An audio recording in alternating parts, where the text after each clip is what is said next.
baby, check, 1, 2. Good morning, everybody. We'll be with you shortly.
Good morning, everyone. It's Monday. I'll be right with you. Maybe lay it on a plate, maybe shoot it out in space to watch it die. Either way, I ain't trying to lie.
Good morning, everyone. Sorry for the delay.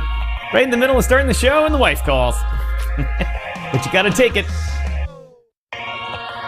Oh, good morning, everybody. Good morning, good afternoon, good evening. Welcome to DYOR Live here on the DYOR Media Network. My name is Tom, otherwise known as Striking, here in the digital media world. So glad to be hosting another episode of this great show we call DYOR Live. And that term "we" is not correct this morning, because normally I would say "we" as in my co-host Pedro Garcia in the box, but he is not here. We're waiting to hear from him when he's coming on this morning. He's got a lot going on today. But anyway, it's a big day, ladies and gentlemen. It is August 11th, 2025. We're ripping up towards Christmas. It's coming fast. It's going to be New Year's. It's going to be Valentine's Day. It's going to be next year at this time before you can believe it. And that in crypto is an eternity. That's right, ladies and gentlemen, it's an eternity. What's going on today? Bitcoin moved up overnight. Asia pushed us up towards the new high, all-time highs. We thought we were going to bust it open last night when London came on, but nope. What did you guys at London do? Yeah, you sold it off. Thanks a lot. Anyway, market came down this morning. We're working a money printer trade this morning. It's working out pretty well so far. But the theme of the show, what is the theme of the show? You already know it because you watched the ad. The ad, where is my overlay? The overlay, Monday markets. It should be Markets Monday. XRP boom. Is it time for XRP? Is it time? Is it time? Is it time? Everyone in the XRP army is saying, of course it's time. Oscar Ramos, a good friend, is saying, yes, of course it's time. But is it? Is it time? With little in its way anymore, it should blast, right? XRP, there's nothing in its way. The SAC case got settled. It's getting its money back from the government. Customers and banks are allowed to start using crypto and all that. It should be its time. Or should it? Well, we're going to find out about that in a little bit, probably sooner than later in the show because Pedro isn't with this morning. But welcome to the show. Good morning, everybody. Good morning. Thanks for joining us. We really appreciate it here. Watching everyone on Rumble. We're part of the Rumble Creator Program. It helps us out when you follow us and follow our advertisers, or click the links to our advertisers when we get to read those wonderful ads. But and other than that, good morning, everybody. Drop a comment. Let me know that you're here. Also, let me know that my comment system is working, and so we can get on with the show. I timed that one all right. Let's get some background music going here. Hey, normally I'd be asking, hey, Pedro, how is your weekend going? Let's see, what should we put on here? How about the typical yeah? How about that?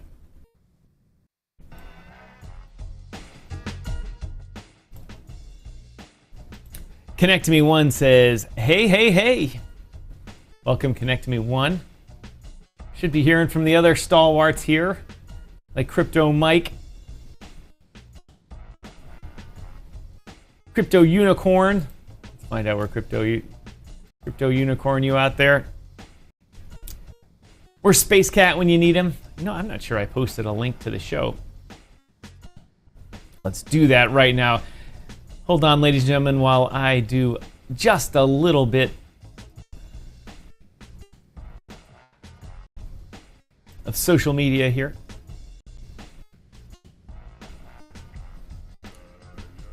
Let's see. Let's get the old...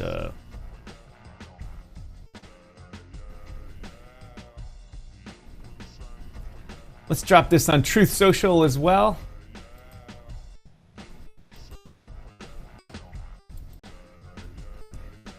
Join Striking and maybe Pedro too today. A talk about XRP and the week ahead.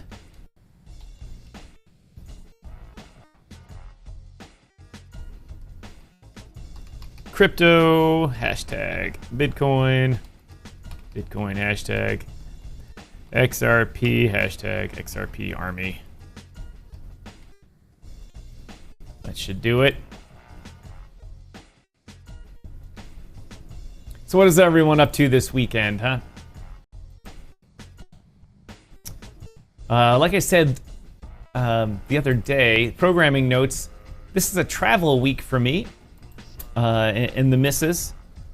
We're heading back from Kanukistan into the great United States of America, heading to Connecticut, heading to New Jersey, Got some little family stuff going on, namely a wedding to hit. Gonna see some relatives, some of my cousins, gonna be all that kind of stuff. And also gonna be seeing Pedro in person. That's right, ladies and gentlemen. For this only the second time in the couple of years that we've been doing this, Pedro and I are gonna meet in person. See that Pedro's getting ready to come on the show here now. I don't have his audio, but we'll get him on there. He should probably be able to hear me now, or I should be able to hear him. Like, Pedro, I can hear you in the background. I'll just wait for you to get settled here.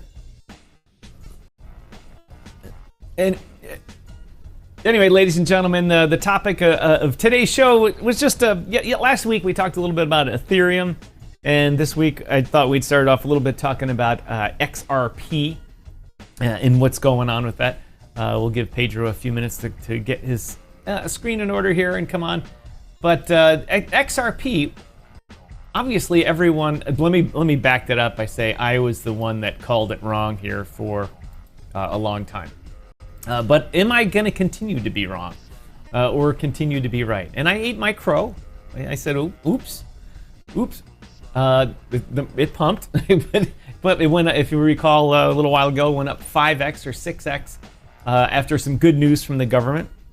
And that was a relatively good thing for everybody in XRP. They'd been waiting for that for a long time. Some people hadn't seen that level since 2017, and they had DCA'd about as much as they could.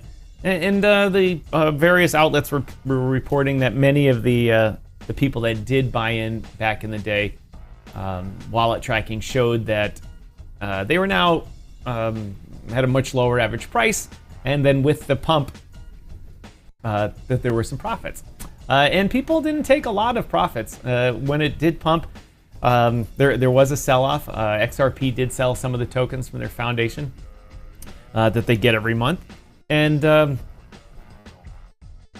price retraced. But now it's mooning again. Good news from the new administration. Lots of support from the government for things XRP does, especially ending lawsuits and that type of stuff. But specifically, let me bring up the notes I had on it.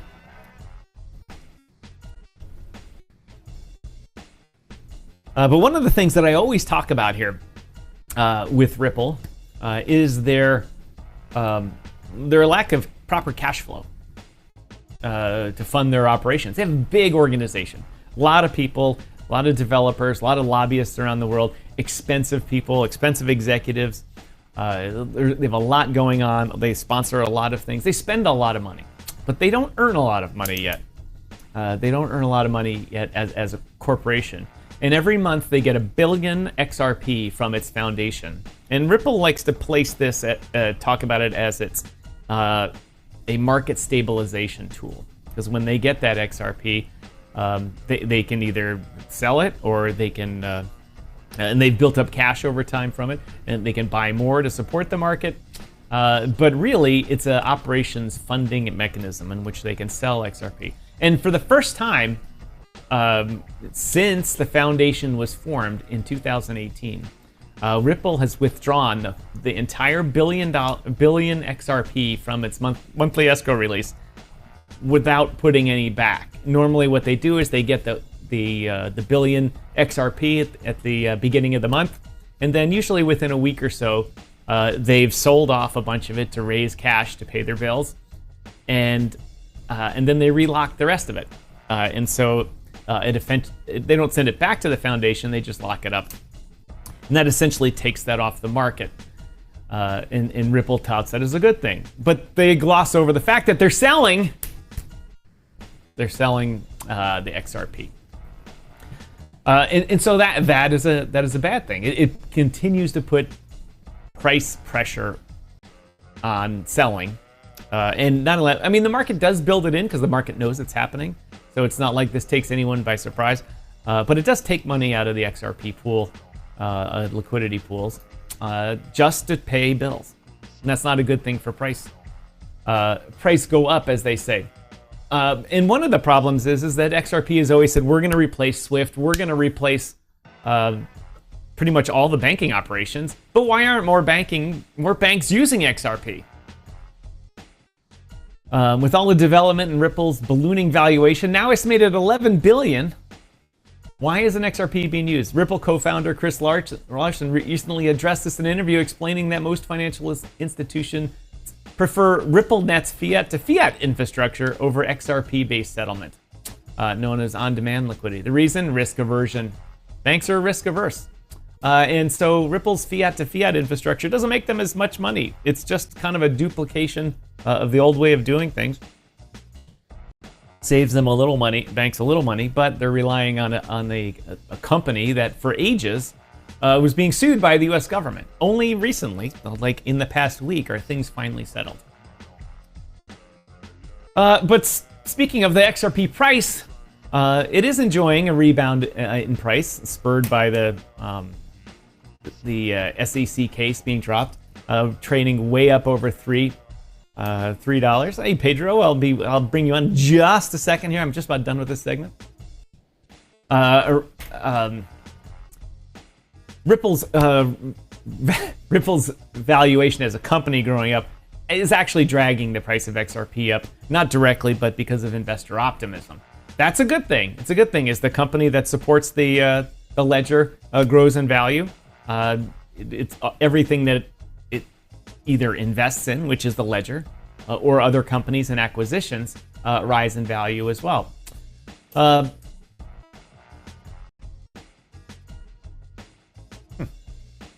Anyway, Ripple and XRP, they're basically navigating a critical chapter right now. And so I was reading this a couple articles about it, and I thought to myself, is it time for them to go or not? Pedro and I talk about it getting to $9, $10.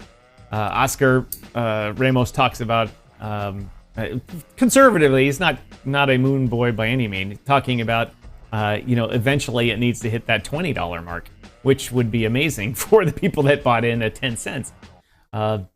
He said, but while XRP continues to grow, Ripple continues to grow, its corporate footprint around the world, it stabilizes the XRP supply through its escrow strategy.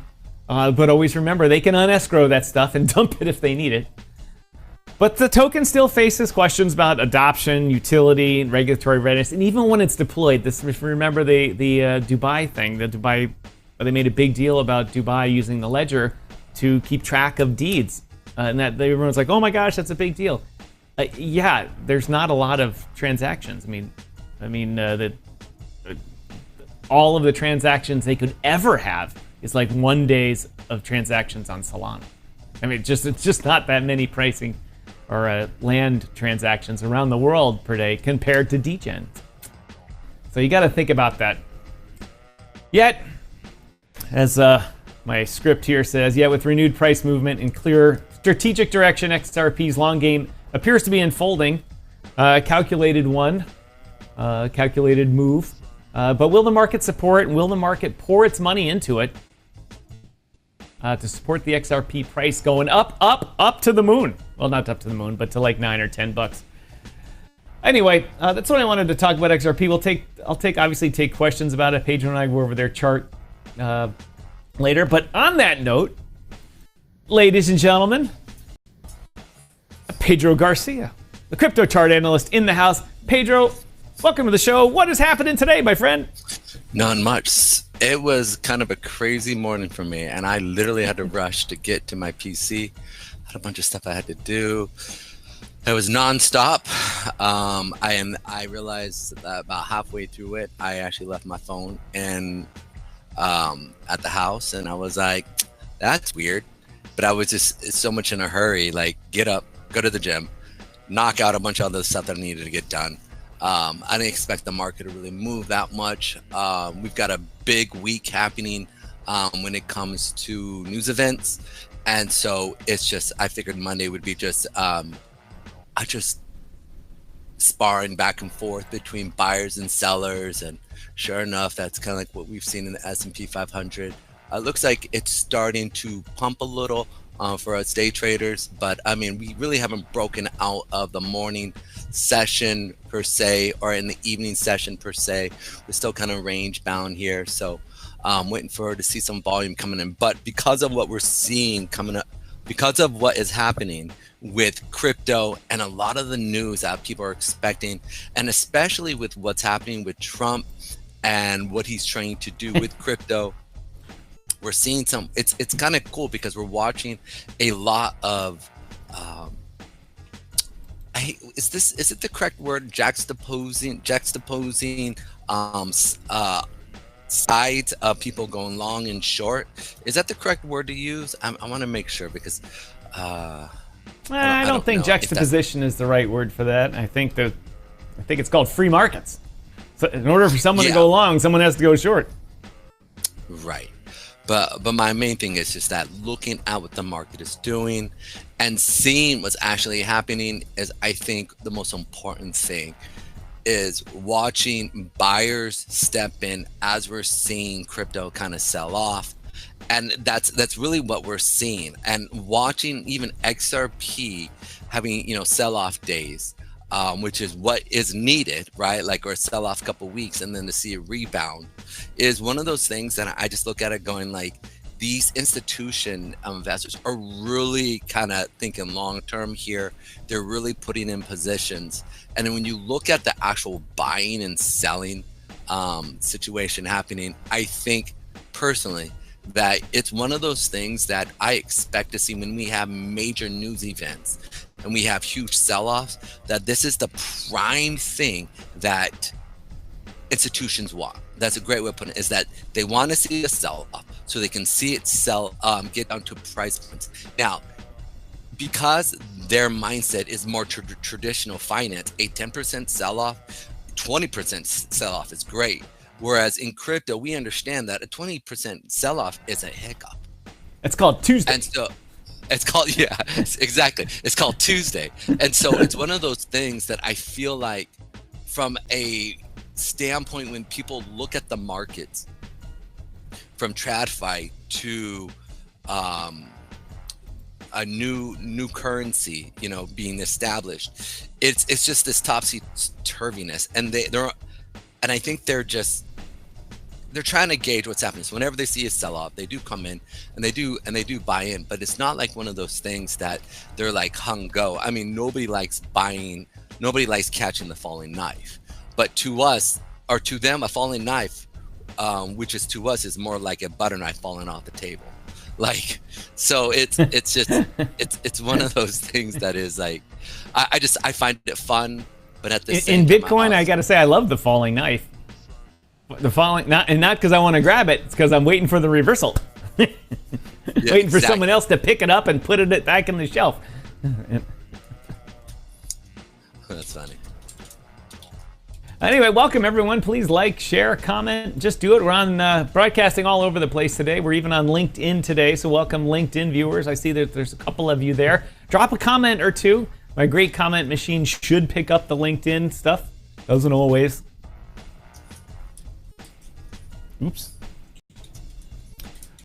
Sorry if you're getting feedback, ladies and gentlemen. I'm just gotta mute that. There we go.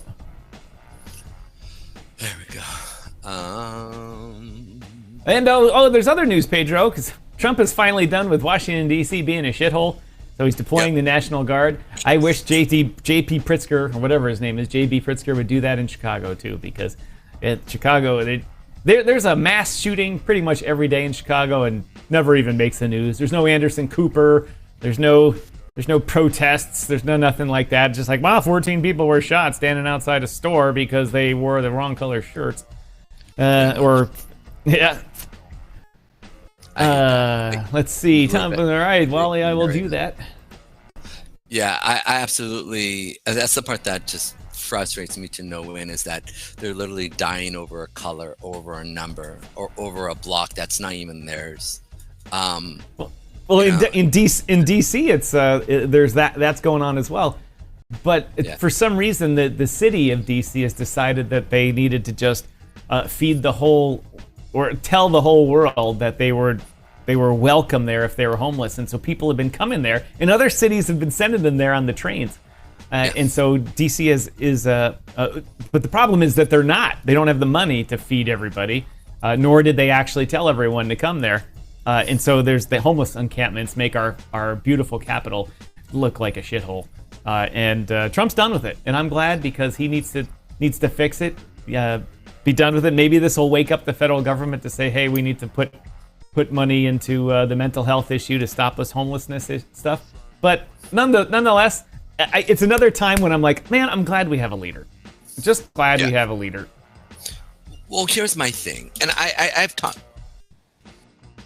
Here's my thing, and I've talked about this now for a while, right? Is that the problem is not, I mean, this is a symptom. This is not the problem.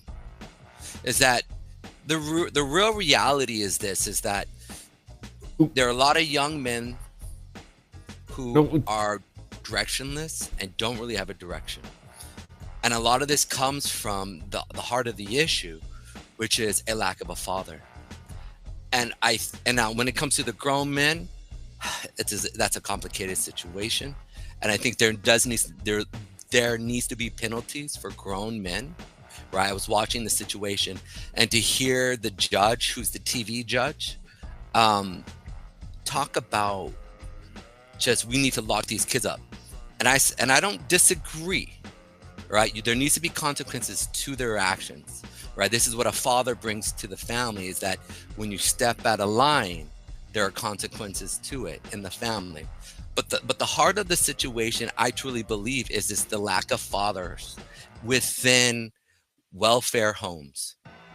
And I think if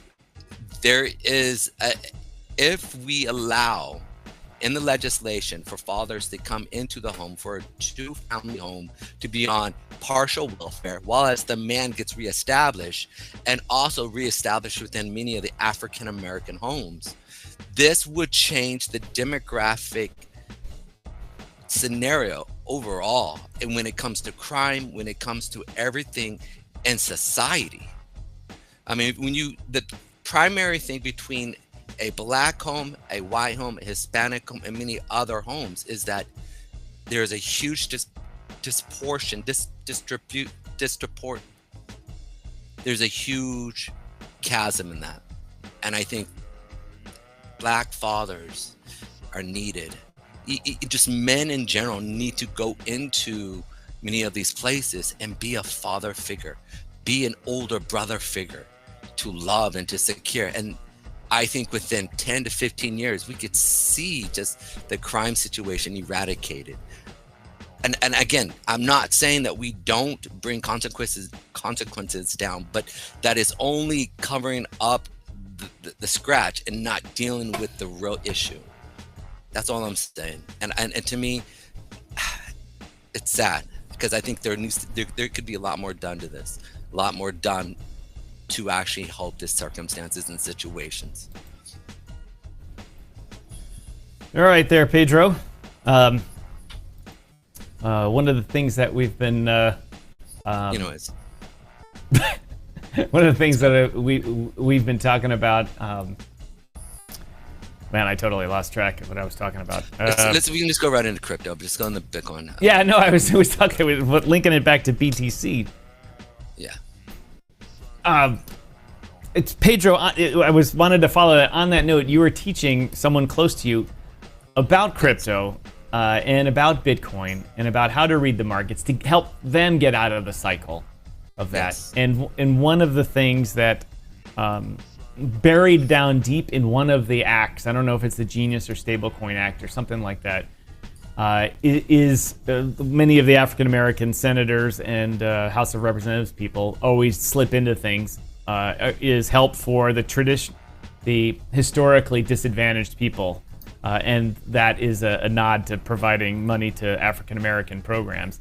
And I think there is money in one of these programs to help teach inner city black kids and disadvantaged people about crypto, to help them start making their own markets and stuff like that, and making their own money.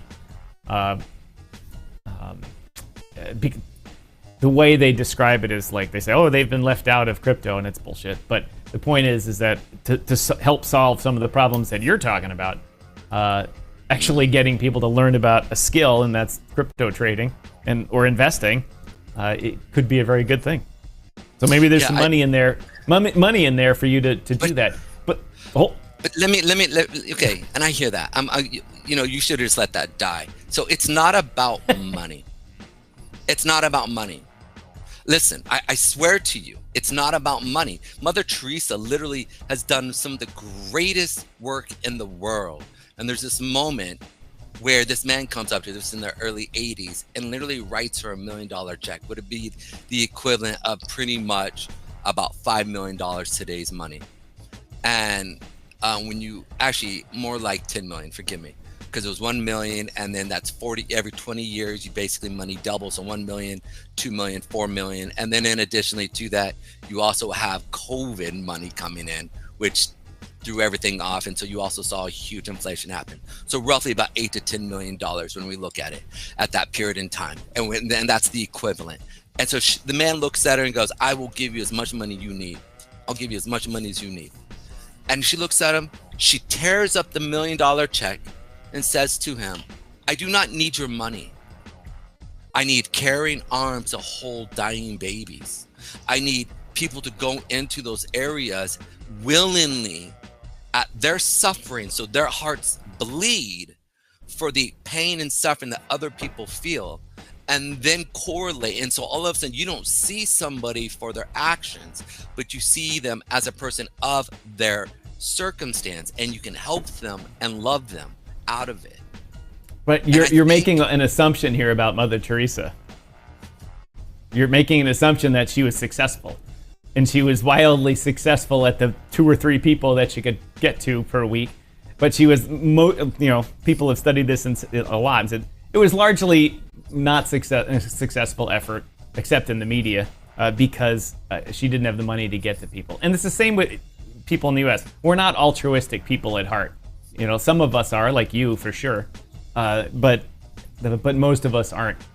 And I think the point is that if they provide money via grants, that allows people to start with money trading or to pay for teachers to teach, like people like you, that would go in. You would do it for free, and we all know that. But most people, I know most people don't. Most people wouldn't, because they have their own things. And like our schools are filled with teachers. None of them are doing it for free, right? Anyway, as a long side story, I was trying to bridge that Pedro's talk back into what I did read about Bitcoin and crypto, and funding knowledge and edutainment, or education in that. This is edutainment. I'm talking about actual education. Let's see. Let's talk Brandon. No, what we have to talk about is my coffee here. Oh yes, please do. Let's talk about the coffee. Go ahead, brother. Let's see if it works this first time out here. It does. Wow. It does. If it does, did it work? Oh yeah. All right. Anyway, I just went and while you're giving your long speech there, Pedro, I went and refreshed my coffee. And if you still haven't tried 1775 coffee, now's your shot. The 1775 starter kit has just dropped. Only 1,000 units of them. That's right, ladies and gentlemen. There's fewer every day, so you got to get in on this. You're getting 3 things: the bold dark roast that hits you hard, the smooth medium roast, and you're getting the Vitality mushroom coffee for clean energy and laser focus. No crash. Pedro, did you know that these mushroom coffees are actually pretty popular now? Really? Oh my goodness, I didn't know that. I run into them all the time now, and because my great algorithm that I talk into brings it up, I get ads for them all the time too. Oh, nice. All single origin, small batch, toxin free, and mold free. Plus, you're also getting a gold spoon clip. Why? Because freedom isn't scooped with plastic. Nope. Never part. You're also getting a frother strong enough to stir up your coffee and your mother-in-law's opinions. And you're getting a black 1775 tumbler. You're getting $170 worth of coffee and gear for only 99 bucks. This is for the ones who've been watching 1775 blow up on Rumble, wondering if it's actually worth it. Spoiler, it is. So go to 1775coffee/studio and grab your starter kit before they're gone. Bold beans, clean fuel, and a morning routine that stands for something just like Rumble. So ladies and gentlemen, there's a QR code right here. If you're watching on your big smart TV, hold your phone up, click it like that. Visit our advertisers, let them know that you are interested in their products. And thank you for 1775.com, 1775coffee.com for sponsoring this segment of DYOR Live. DYOR Live. Side note, those mushroom, in particular, the mushroom coffee from 1775, I feel as if it's like, I ordered some. I realized I ordered it and I didn't click on our thing. And I'm so mad at myself because it pulled up on Facebook. And I was like, oh, I want to buy it. And I just bought it. And then I was like, oh, dig it. So mad at ourselves. But I will give you heads up because I was buying it myself. So I'm actually going to go through and click on it this time and set up I'll have to set up a new email and everything like that. But it's like, I'm actually kind of looking forward to it. I mean, we'll see what happens, but it's, I will give you guys heads up because I do the mushroom coffee in the morning. I do notice, like I've told Tom, I'm huge into mushrooms now. I mean, just like I've been eating them up, bro. like shiitake, portobello, what are a couple of the other ones? But just messing with them, man, and cooking with them. And I gotta notice, man, just the vitality. I do have to admit, just that spring get up and go. Let's get out of it. It's so much different. And I mix it with my meats. It doesn't matter, man. It's just an all-around filler. But I do notice that there is a difference. I mean, my inflammation is definitely cut in half, if not. I mean, you know me. You've hung out with me, and I'm a thick guy, and I can blow up real quick.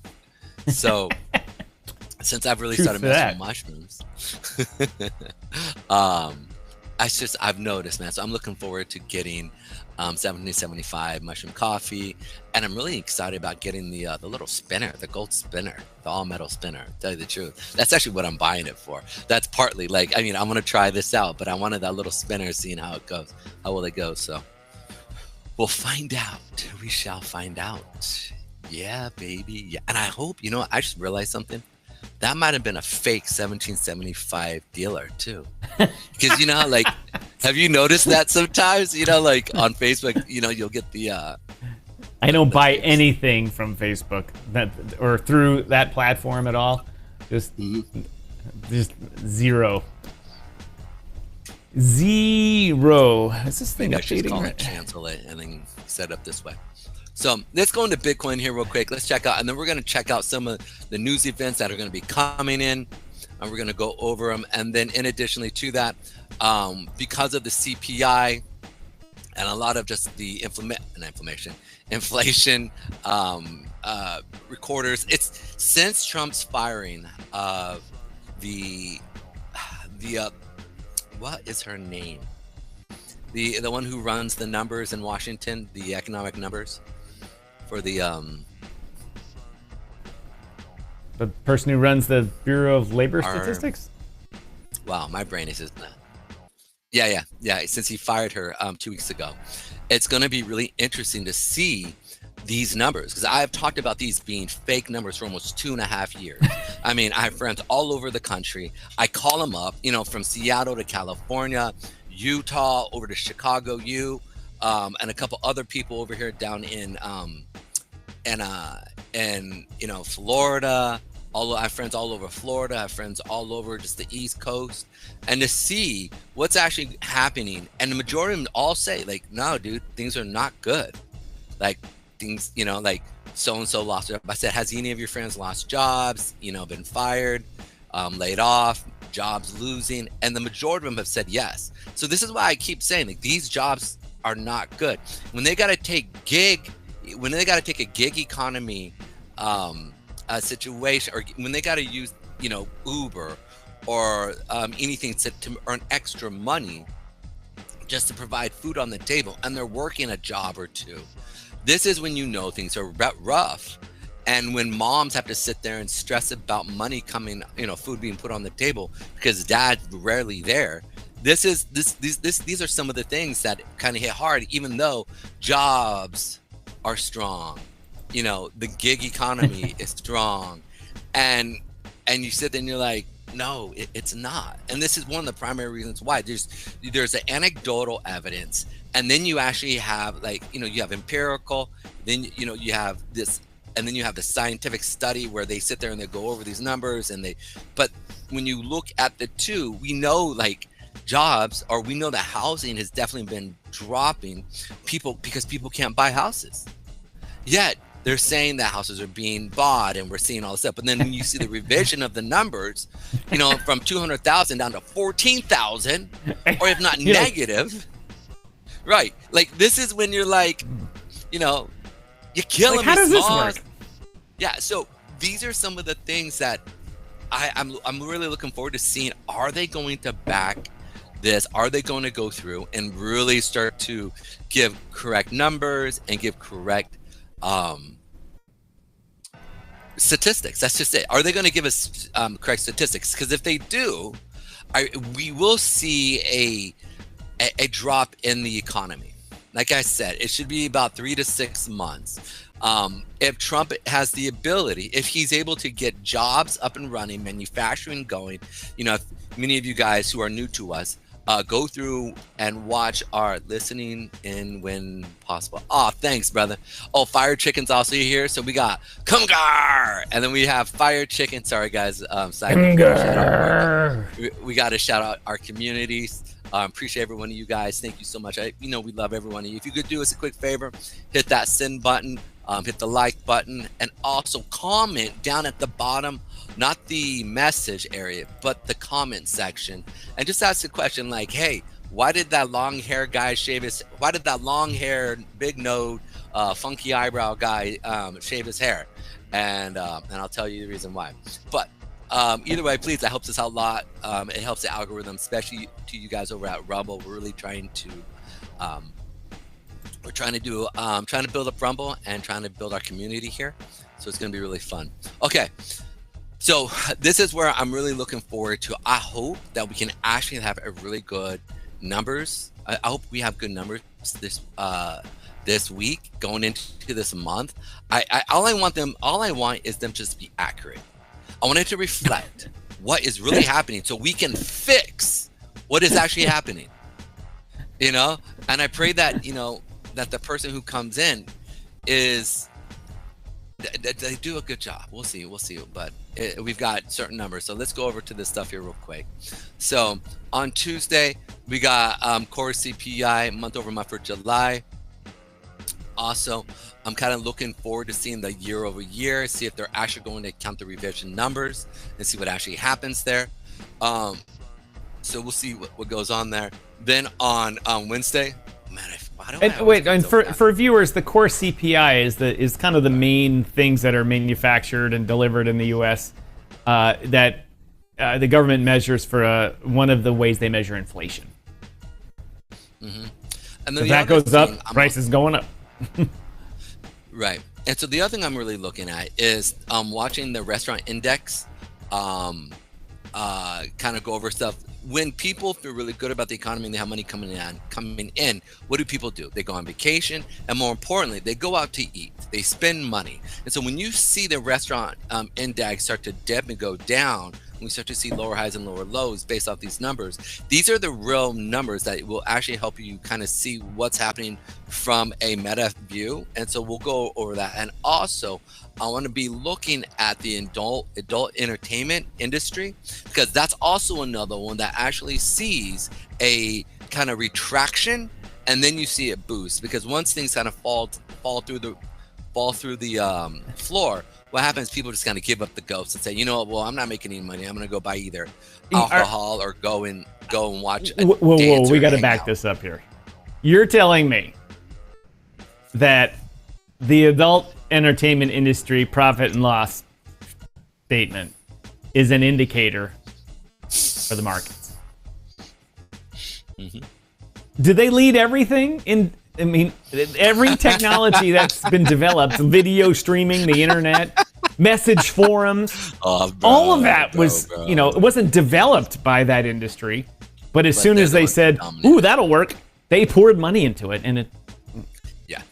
I remember the first time showing my boss what the internet was in the early 90s. And I said to him, it's, you know, blah, blah, blah, blah, blah, developed, yada, yada, yada. But one of the key things at the time, this is right when the web was starting, but really everyone was using Usenet, and there's all these user groups and stuff like that. And I found a bunch of business-related ones and things about Africa and stuff because we were trading around the world. And in front of my eyes, the whole list of Usenet groups repopulated with about 1,000 porn ones. Yeah. And my boss is like this. Yeah, okay. And I'm like, all right, well, I guess that's another technology that that industry is taking advantage. Anyway, needless to say, while that was awkward, the internet did take off. Yes. It is one of the oldest professions. So, you know, on this side of eternity, I don't think it will ever go away. But it is one of those things that can give you a good indication. Like alcohol, if I start to see alcohol sales really pick up during a downward, during a bear market, that a lot of times will be an indication for me that people kind of giving up the ghost and are just leaning towards more drinking. So that means it could be you can see more of a spiral downhill. But here's the thing. One thing that's cool about that is that you then see more jobs being created in that industry. Hence, i.e., money starts to circulate locally, which then creates more business, which then, so it's one of those things that it's, when you see the spike on the other end, right, as it drops through and then comes back up, a lot of times that's a good indication of basically saying to you, hey, we potentially could be seeing the bottom here of this downtrend. And I think this is going to be a short downtrend, right, within the market as I think they start to really reveal the numbers. Also, if the numbers are going to be revealed, and I think it will be a negative indication on the economy, what we'll see is Powell step in and have to lower rates. Hence, doing that, it will also help America's debt because we're refinancing a lot of our debt this year. But also, more importantly, it will look really bad on the Federal Reserve because they weren't really doing their job. They weren't really paying attention to the real numbers. And I think they actually knew. I started really, we talked about how maybe Powell is really doing this not on purpose, but trying to actually gauge if the market is doing well. But on the back end, as I really started focusing, I was like, no, they would have this data, definitely. I mean, if I know it, and I'm just some chump and, trading in my room, like, they would definitely have. Don't undersell yourself there, Pedro. If I'm just some chump. You get what I'm saying? I'm not, we'll leave that alone. I thank God for what I have. He's giving me a good brain. I'll put it like this. But what I'm saying is if I had the Federal Reserve money and I could tap into literally calling people from all over the country and saying, what's going on in your area, right? And really actually find out, like just local banks, are local banks lending money? How's the repo market doing, right? These small little nuances of seeing M1, M2, and M3 money flow going, expanding or detracting. These are the certain circumstances that they literally have access to at the tip of their fingernails, at the tip of their fingers. I don't know what that term is, but but it's right there. And so on the big end here, they would what do I do with them? What do I do with them? Like Rick and Bobby. It's only first place. Sorry. Okay. Don't you want to go to? Let's focus on this week's numbers here. So or reports here. So then we've got obviously crude oil happens on Wednesday at 10:30. And then you have, I thought we had Wednesday. Nope, that's not it. Okay, so Thursday then you have initial jobless claims. Also on top of that, you're going to have PPI happening. These are kind of in the early mornings, so you'll see a market expansion or detraction, I think, based off of these numbers, if they're real. The only thing I can think there might be an expansion if banks are sitting there going, you know what, people are going to sell off, and then they have like the other side, and then cause the market to go up, then to sell off. But I do think it will be a negative a negative sentiment on the market if they really do start to go through. And then you have Friday, which is going to be... You planning on getting married here, Pedro?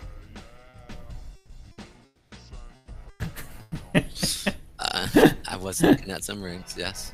Those are not. I was actually, so I like stones. I think stones are cool. I'm actually learning how to do like little, it doesn't matter.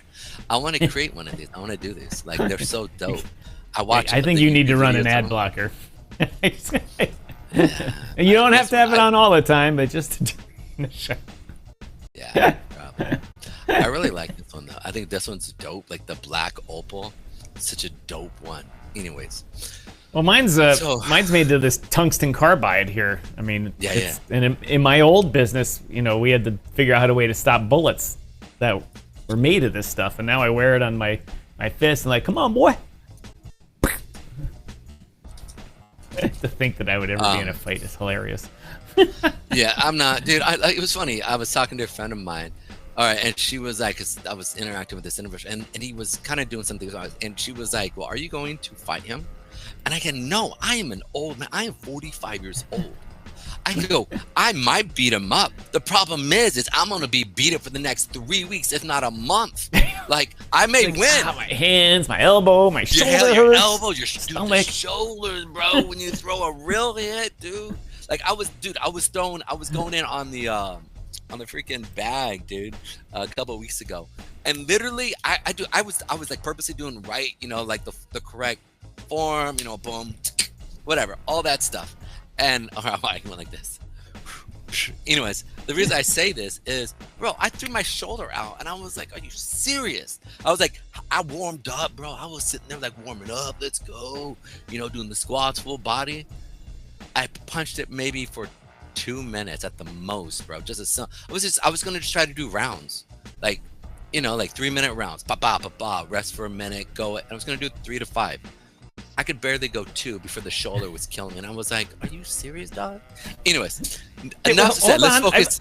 Wait, I got a funny story too.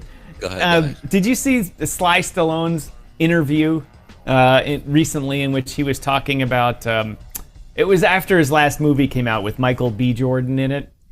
He was talking about filming the movie and about they have this club with all the people in all the Rocky movies that you're not really a Rocky star until you actually get punched in the face. Not movie punching, but when the boxer in the ring punches the actor in the face and you take one, because he said we need some really good camera views that you can't just duplicate on CEI or pretend like a lot of them. He said occasionally you got to punch someone, and you can't punch them lightly. You got to give them a good boxer punch. And he said, I've been punched in real life. He said, but I was never punched until a boxer punched me. He said, and then I was like, wow, that hurts. And the boxer said, yeah, I barely even did it. I forget, it was like when he was training for the first Rocky.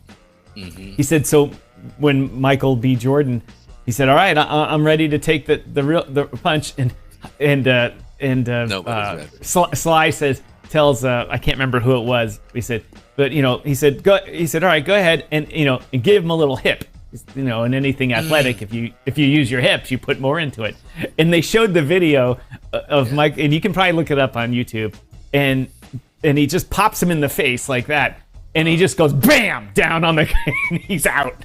He just caught him like just right here, didn't break his jaw or didn't hit him that hard, but it was a real punch with real force behind it. And he just boop, and he's down like this. He's out. Dude, I went up against some. It was great for the movie, though. It was a real punch. I when I was in Utah, I went up against an amateur guy, and there was actually pro fighters there, and so they would all work out. We'd all work out together. It was like an MMA gym, and it was just right outside of, I think it was Draper.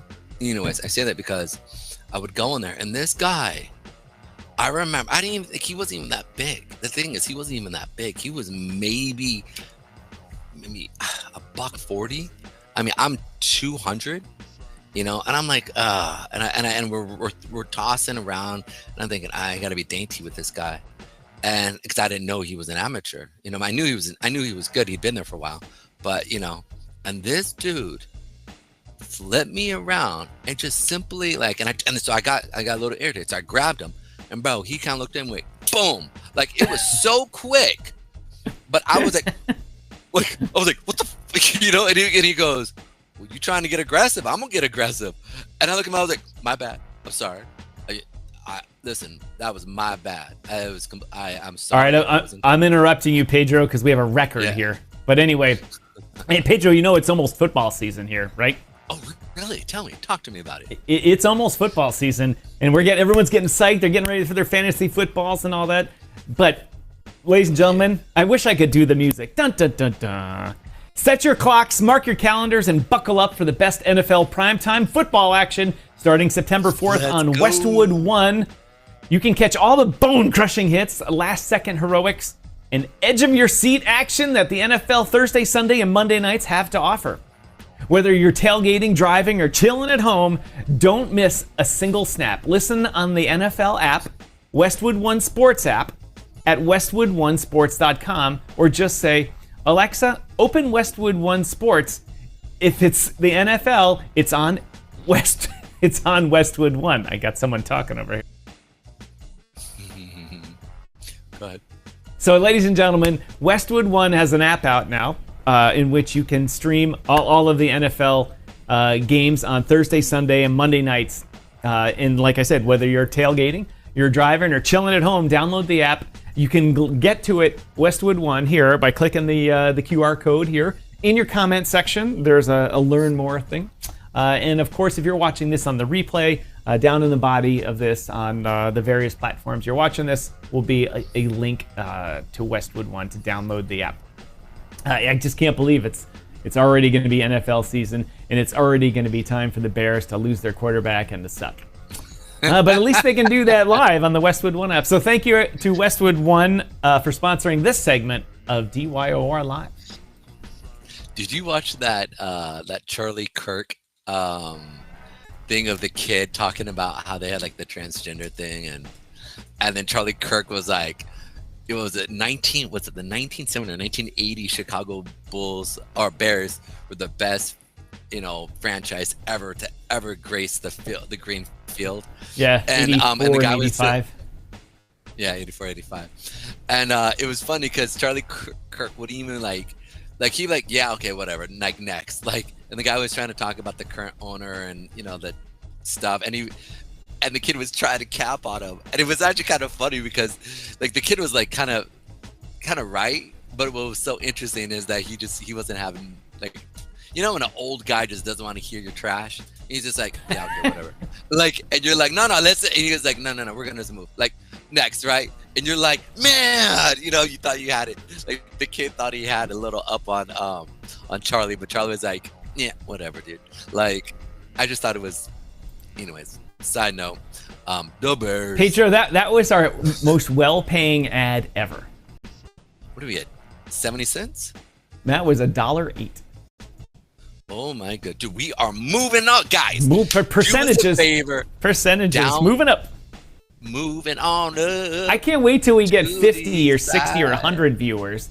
Then those things will be running $10 a shot.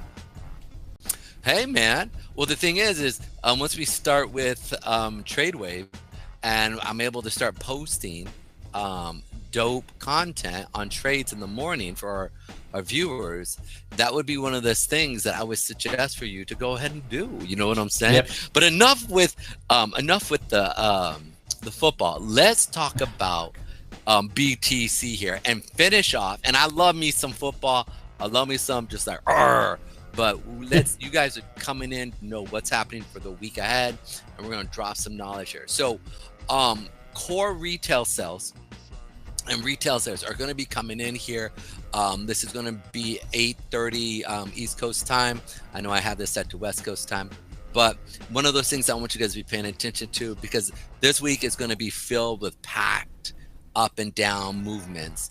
And so if they come through, and I think if they really release real numbers, I think we are going to see a sell-off in the markets, and then I think we'll definitely have fun because this is going to be big movement for the markets here. So let's wait and see.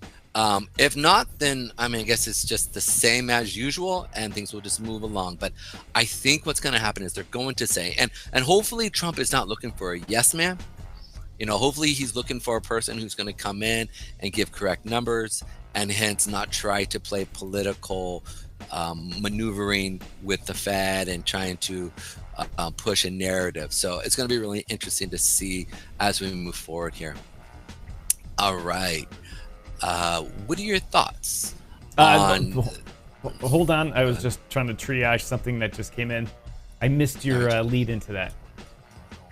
Oh, no. I was just saying, what are your thoughts on really this market movement and what we're seeing? Well, I'm thinking for Bitcoin, I'm thinking it's about damn time. The same with Ethereum. It's about damn time with Ethereum. We spoke about that the other day. And in fact, earlier, Walter wanted to know, let's see, where is his question? Where does Pedro think? How does Pedro feel about Bitcoin on the rise and Ethereum on the rise, and about the mysterious altcoin season starting? So we'll get to that in a second. But Pedro, I think it's about time. I think we've cleared the deck of the regulatory issues. The institutional awareness and adoption is going on like crazy. The sovereign adoption, meaning countries adopting digital assets, not just Bitcoin, but digital assets, is going on, and it's time for it. It's time for it to go, and it's time for a more liquid trading market. Bitcoin is very liquid now, but compared to just trading the U.S. dollar, Japanese yen, it's nothing. And compared to the gold market, it's still not that much either. But it's time for it to move. It's time for it to move and groove, and stop with the small market makers and the low amount of volume. As you've talked about volume for a while, Pedro. In fact, you talk about it all the time because it's so important. The volume has not been all these new players in the markets, all these new companies buying Bitcoin, all these new governments buying Bitcoin. You would think the volume would be trending up, and it's not. It's not. And obviously, as the price goes up, volume, people are still thinking in U.S. dollars when they buy these things. So, if the price goes up to 1 million, the number of Bitcoins traded will be smaller because people will be trading smaller parts of Bitcoins. But still, the volume is not. Everybody is talking about, like, where'd all the volume go? It's because a lot of people are buying and holding because they know the price is going to go up. But it's not just mooning. Where is the 130 level? Where is the 150 level? Where is the retail FOMO? Why hasn't that come back yet? That's still my concern. And so what do I think about this market? About time. But it's ready to go. I believe it's ready to go higher. And I believe that irrespective of what's going on with the U.S. economy, that ultimately Bitcoin will trend higher. Even if the jobs numbers and the inflation sucks and all that, it'll have obviously short-term negative impact on trading levels and on the 4-8 hour chart, daily chart. But on the weekly and monthly thing, this thing should be going. Yeah. It's interesting because I look at it and I don't see it. I don't see it not moving. Like, I know, like, it almost feels like how when Goldman Sachs was trying to receive, like, all these people were buying the market and they're trying to hold, they're trying to get them to like just stop with their positions, almost like just give up, right? And they're almost like holding, like suppressing BTC in hopes that people are going to give up their position and then see it sell off so they can have one final buyback, right? Where they can come in and just get a ton of positions and then push it up. It almost feels like that. I mean, just like I said, we saw this market. I've talked about, we saw this sell off, right, for the month. I said, expect it to go down first at the beginning of the month. And we saw that. I expected us to come down further to that 107, that 104 area, potentially that 101 area. And we didn't. We didn't come down. We kind of saw a smaller bit of a wick, and then we saw it kind of push up. So people start to get antsy. They're like, come on, let's go. And when they don't get that dopamine hit of that market push up, we then see them to kind of just give up the ghost and be like, whatever. And then they sell off their positions. We see the sell off on the market. And then what happens is then Goldman Sachs comes in, they buy a ton of actual Bitcoin, and then we see the market go up. So it almost feels a little bit like that. But on the back end, I mean, you have so much pressure to the upside as well, that, like you said, you have national governments that are buying. You have districts in America, you have districts around the world, municipalities that literally are getting a Bitcoin reserve that they're going in and buying, either if it's OTC or in the open market. There's just a ton of buyers there. And so this side of, is there enough sellers to handle the buyers? And this is one of those things that I'm wondering, is it actually Goldman Sachs that's actually coming on the other side and taking the actual position and keeping it suppressed so that they can drop the market and then buy in at lower levels? Like, this is where I struggle with to see, but I feel like that is really what is kind of happening here, just primarily because of what just kind of what we're seeing. But overall, I feel like this, I'm very bullish. We're already showing strength here. Even though we're seeing a drop in volume over the past few months, right? I'm still very bullish, right? Because I think it's going to keep continuing higher. Whether we see a sell-off down to these lower levels, as I kind of think it's going to happen, it's still going to go up, right? That's my primary thing to be paying attention to.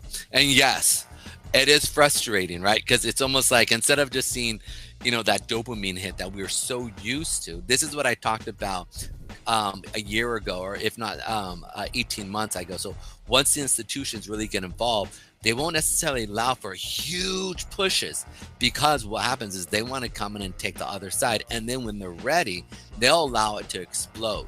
They'll allow it to just free flow. And all of a sudden we see, Bitcoin hit 150, 200,000, 250, 300,000, right, but not until their position is filled. I mean, that's just the way they work, and it's how they work.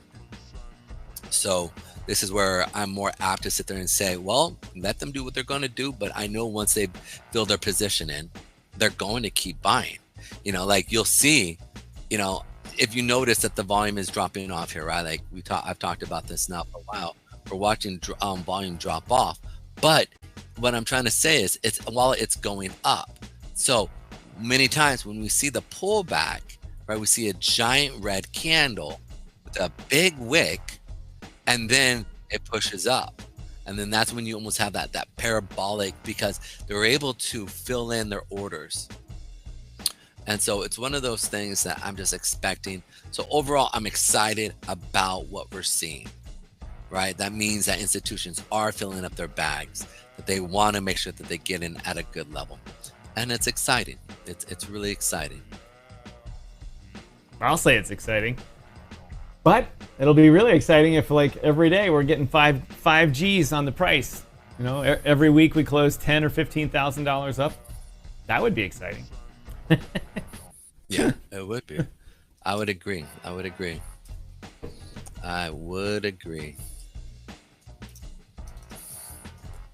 Well, thanks everyone watching us on the various platforms we're on. Today we're broadcasting on our primary platform of choice, Rumble, doing us well. YouTube is hanging in there as usual with a couple of viewers here and there. But thanks everyone watching us over on LinkedIn. LinkedIn's been pulling in a couple of viewers today. If you got a comment on LinkedIn, we generally see them. LinkedIn is very poor with their comment managing system, so it's difficult. But feel free to come on over to Rumble. Just search DYOR Media over on Rumble and you'll find us. And of course, thanks to everyone watching on Twitch and X today. So we're all over the place here, racking up the views, going up by thousands of percents.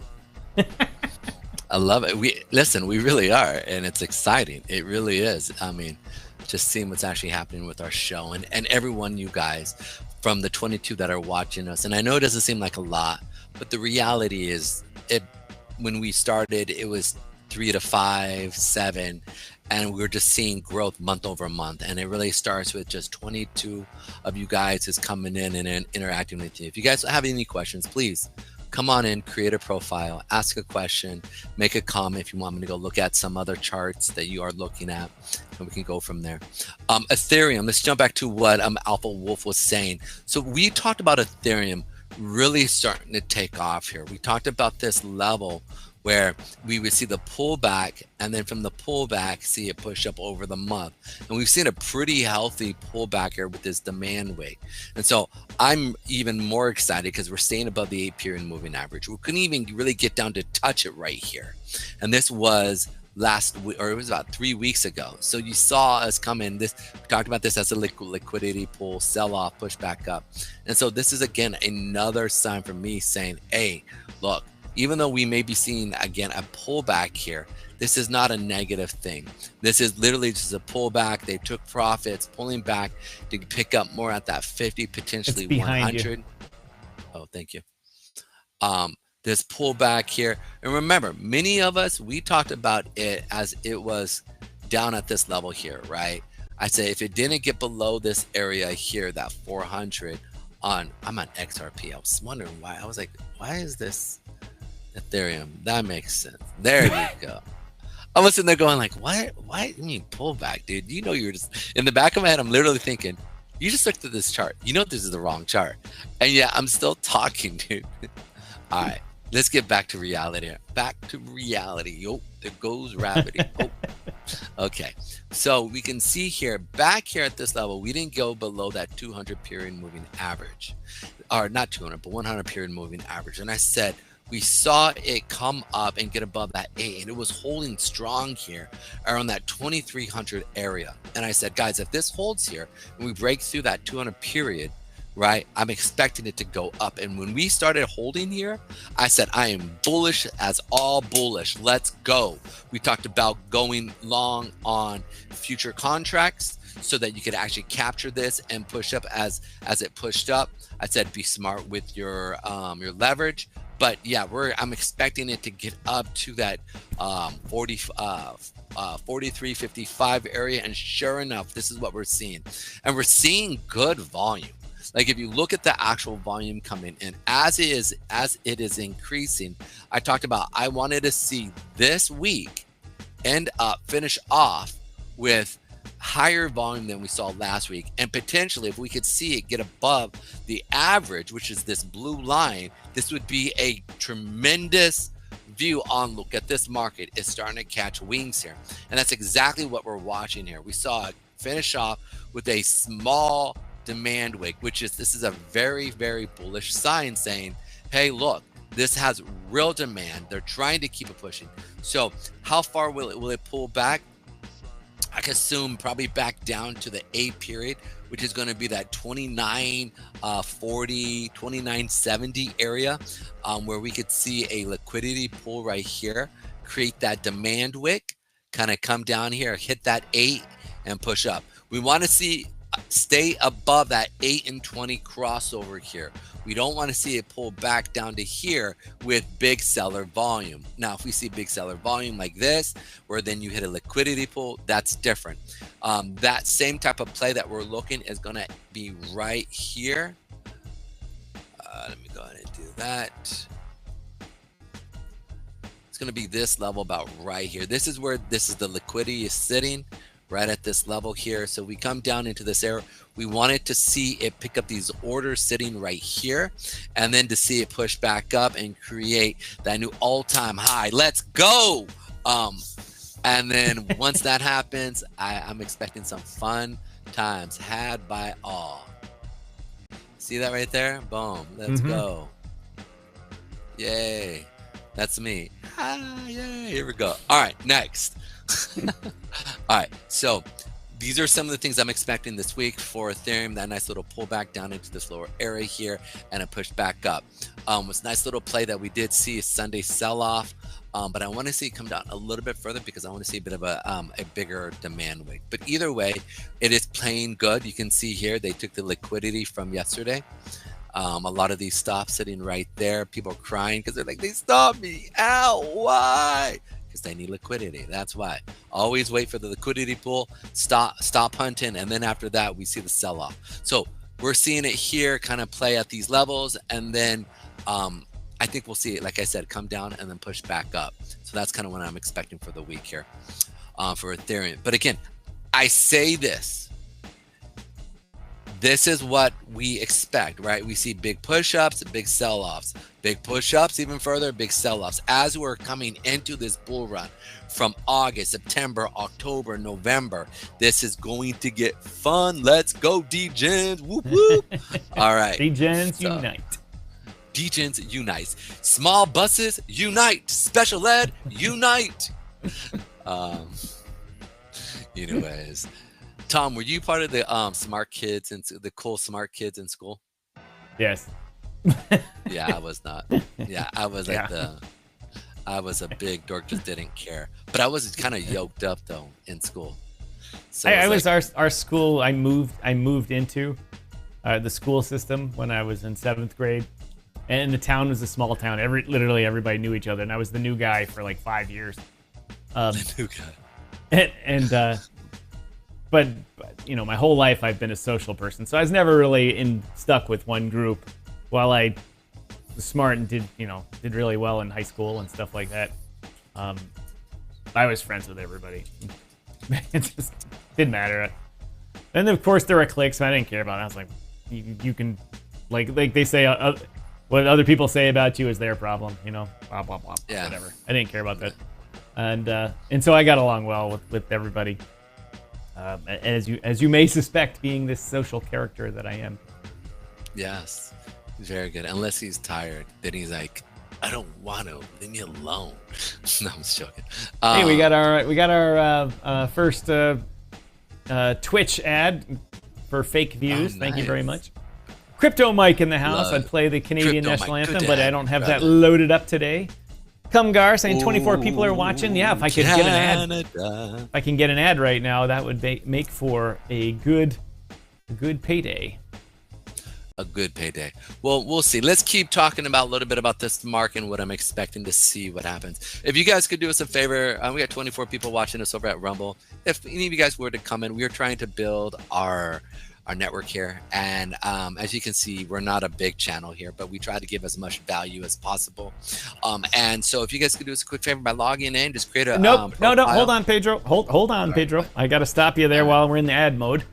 As I asked, There we go. and a few minutes ago we talked about something else, but now we got to talk about basketball. That's right. The countdown is over, ladies and gentlemen. The rivalries are real, and the road to the championship begins on August 23rd.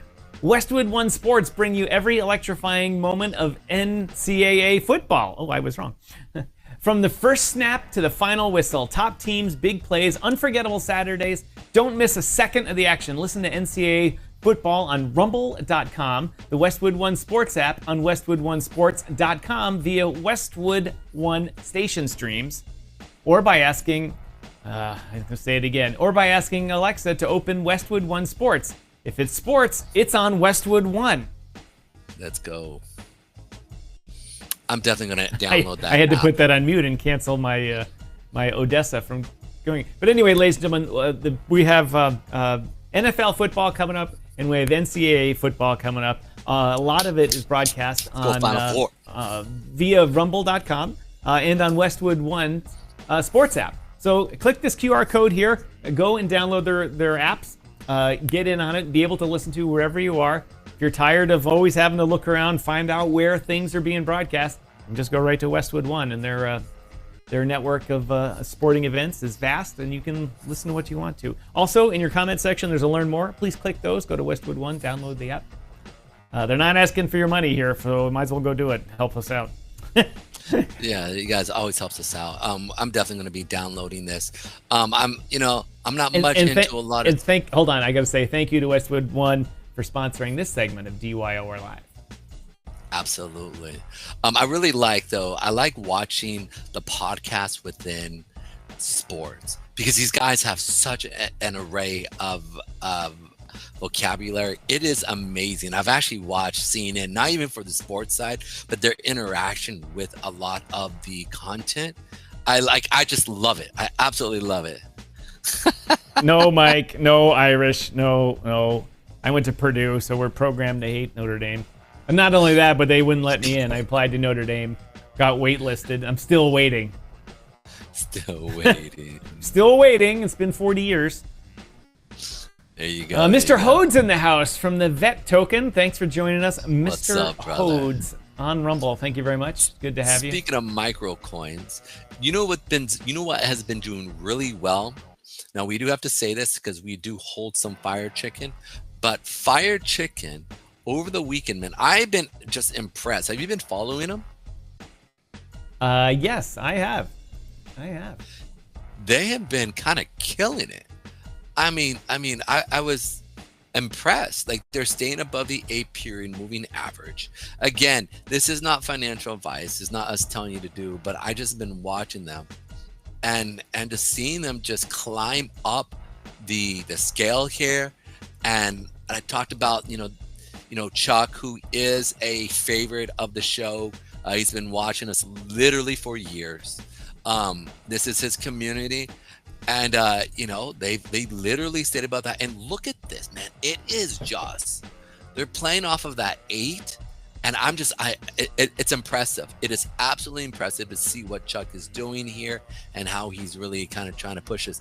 And this big sell-off that tried to push the market down, look at that hold on that 8, dude. That is impressive. And so for a small community to really step in, go listen. If you guys haven't checked out Fire Chicken, they're a group and a community that is all about educating people on crypto and helping you understand the nuances from getting scammed to a good coin, helping you understand what's actually happening in the communities at large within crypto, and also what's just happening with like Bitcoin, altcoins, degenerate coins, and just memetics at large, which is kind of the fundamentals of just what's actually happening in crypto. And I like it. I like what they're doing. So I wanted to shout out to that community because I know they're hustling, they're grinding. And at 81,000 market cap, man, this is impressive. And their all-time high here was 192,000. And I mean, if they climb this next level, man, the truth is you can see that the volume is, it's going up. You see it here every time they try to have a sell-off day. There's nobody really, they're holding the ground there. So shout out, keep going, guys. Looking forward to seeing your guys' success. And keep it going. Look at that. Yeah, that's what I'm saying. Like, I've been watching them and watching what they're doing, and it's impressive. So 24% of supply now locked up on Jupiter. So there you guys go. They're not playing. And you've got the dev. He is doxed. So he's doxed. He's open for everybody to see who he is. And he's all over X. So go check them out. Show them the love. They're still small, but they're growing. And it's impressive. Alrighty. Again, let's go ahead and move back here real quick into DOT. I want to talk about DOT here and Link. So we heard about Link over the weekend, kind of getting some grounds here, and we've talked about Link being a good, just stable coin, not stable coin, but a good coin because they're really kind of the undercurrent of crypto. They do a lot of the protocol is really building infrastructure within crypto. And so I said, I can't imagine them not being brought into the strategic reserve. It was one of those things we talked about, right, where I said, it'd be silly for us not to bring them in because of what they do and how they fortify crypto And so they're getting some love. And the biggest key is that when you look over the past week, you can see here that there's been a big amount of buyers. And the fact that we're seeing a sell-off on Monday, right? And potentially we could come back down to that 19 area here. So if you don't want to hold on to the coin itself, you can always play Link, because they're on almost every major crypto future or future crypto exchange. You can always trade the future side of them. But if you're looking just to hold the coin, you can also buy them at any major company out there, tell you the truth, that sells coin, whether from blockchain or from Coinbase or crypto.com or Kraken are the primary ones that most people use for exchanges or large exchanges. We need to get something with these guys, right? We need to talk with our main man over there at Coinbase Canada and be like, hey, what can you do for us, eh? Bring them on the market and we can talk shop with them. Bring them on the show and we can talk shop with them. But yeah, I'm really looking to see. I'm kind of paying attention here. Some news has been popping up with them, but I'm really kind of waiting for a pullback here, because we're at the supply here. And so, but if the pullback will probably end around that 1 or that 8 period moving average. So I'm looking for it to be roughly around this area here for a liquidity pull, where they'll be looking to kind of take some profit. So that's not the one I wanted. Boom, there we go. So I'm looking right here, and because of that 8 and potentially right here. How far will it pull back? Don't know exactly, but that's where I do expect it to get up and get going. So good times there. And then, as you all know, one of my faves over here, we're watching Crow here pick this little level here. You saw the pullback here and the push up, and we're watching it kind of get up and go. So we'll see if this thing takes off. Again, if it clears this level, this is what we should expect to see Crow do. Again, you can play this on pretty much any major exchange. Go up, come down, and then again get back up to that $25 mark area here and see what happens. But this is just some things. Again, I always like to go over certain coins that really got up and got going the last previous run, because a lot of times those are kind of future indications. Tom, I gotta go take care of something. Can you take over with a few news sources, if you don't mind? Yes, obviously. All right, thank you. I'll be back, guys. Give me a moment.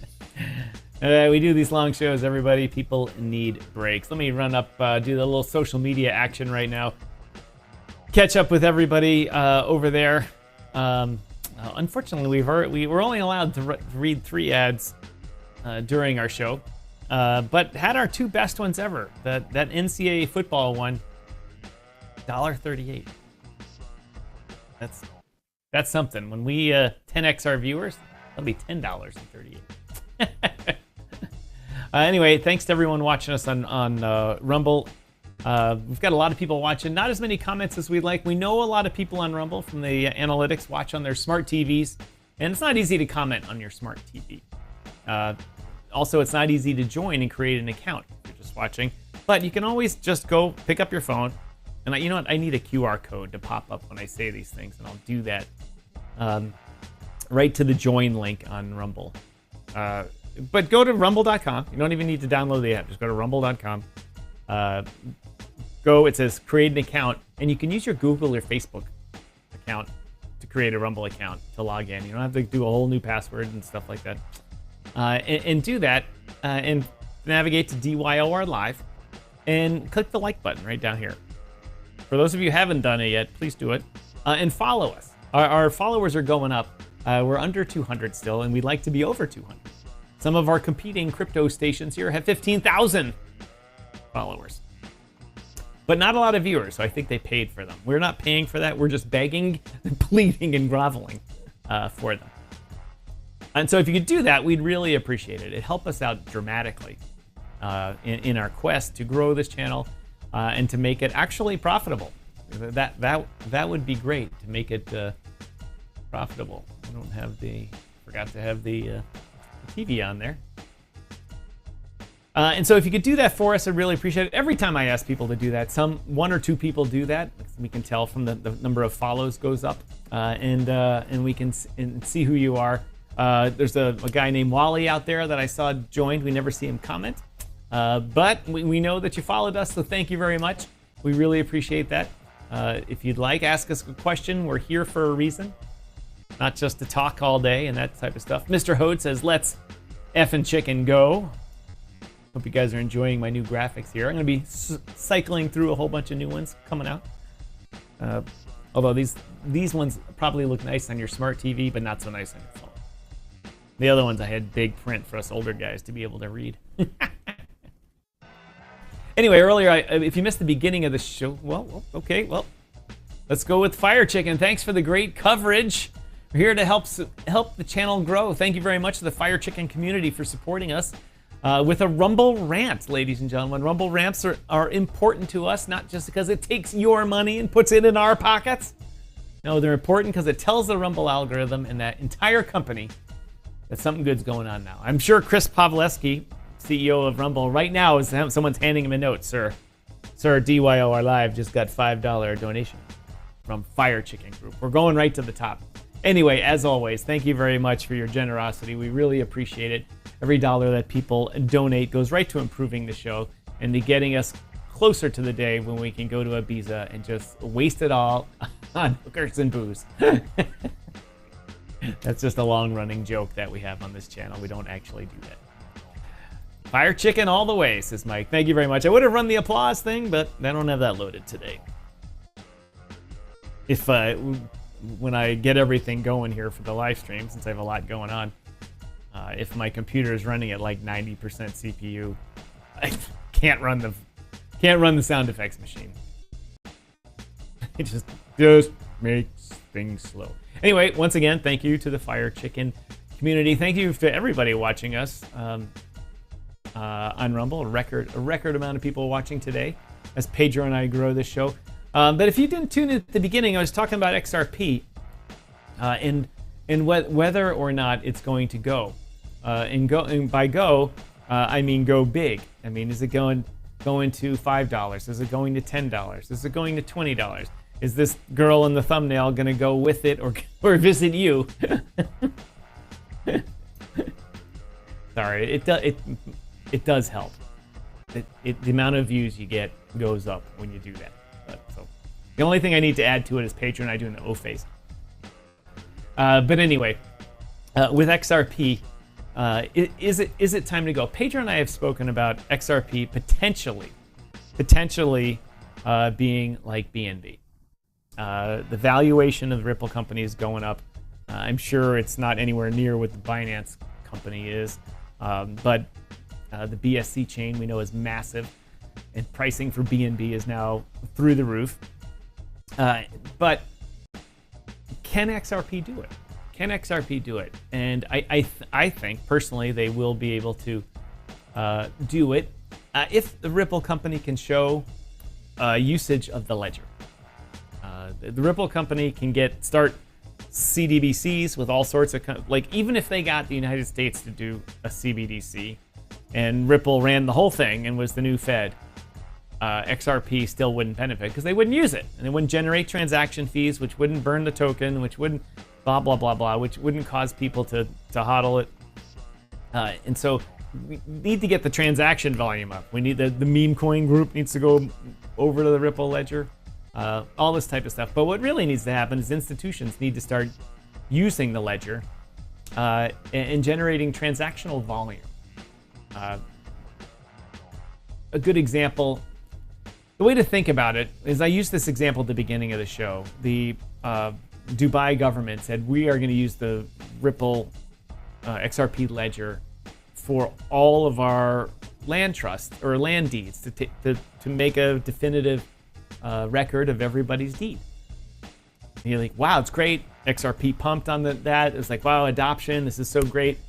But there's only like, 1,000 landholders in the UAE. I mean, the government owns all the land. It's a monarchy.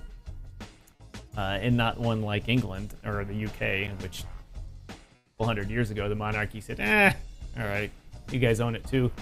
In the UAE, they own the land along with the citizens of the UAE. So there's not a lot of transactions. Even if everyone bought and sold their properties every day, that's not a lot. It's, maybe a couple 100,000 transactions a year. That there's a couple 100,000 transactions on Solana in a couple of blocks. Once again, ladies and gentlemen, while Pedro's gone, we're earning the big bucks. Thank you to Mr. Hodes. Vet is here to support us as well. Great show as usual. Thank you for the Rumble rant, Mr. Hodes77. Really appreciate the donation. Thank you for taking money out of your wallet and putting it into Pedro and I's wallet. We really appreciate that. It's always a good thing when you're doing something well enough in order to cause people to send you their hard-earned cash. Whether you earned it in crypto because you invested in SafeMoon long ago, bought Bitcoin in 2012 or something like that, or just worked the lettuce prep shift at McDonald's. Thank you. And Pedro and I really appreciate the donations. It goes a long way. Speaking of Vet, if you haven't looked into Vet, I'm sure Mr. Hodes will drop links to the Vet community in the DYOR Media Telegram room. So go ahead and do that for me. I'd appreciate it. And also, you know what, earlier Walter, he's probably not listening right now. Walter's been a good fan of the show and has helped promote us a lot, so I always direct people to the projects that he is working on. And let's see if I can find one of them.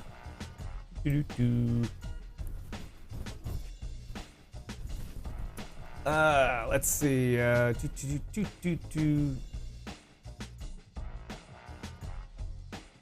You know what, Walter? If you're listening, I'm not sure. You sent me a couple of messages here. I'm not sure which ones you want me to talk about. So let me know if you're watching. If not, we'll get to them tomorrow.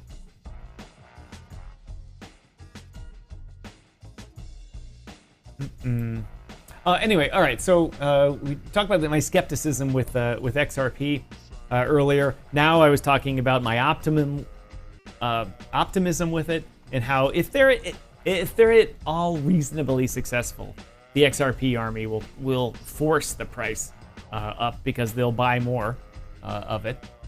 They're constantly loading up more and more and more, which is good. Sorry, I started reading about the next segment before I finish this one.